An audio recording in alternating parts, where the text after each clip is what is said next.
Keďže veľké množstvo Slovákov používa slnečnicový olej, tak som si povedal, že vám natočím video, prečo sa slnečnicový obyčajný olej nepoužíva na vyprážanie. Zostaňte až do konca a zistíte, prečo vznikajú karcinogénne produkty pri vyprážaní. Slnečnicový olej sa prevažne skladá z 58% omega-6 polynasytenej mastnej kyseliny linolovej. Doplnený je zhruba 27% mononasytenej kyseliny olejovej a 11% nasytených kyselín. Slnečnicový olej nie je vhodný na vyprážanie, pretože obsahuje veľké množstvo omega-6, čo znamená, že má vyššiu tendenciu na chemické reakcie a teda aj vyššiu náchylnosť na vznik rozkladných produktov.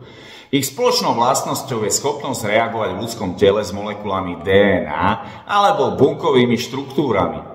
Rizikom sú tak karcinogénne účinky či podpora aterosklerózy.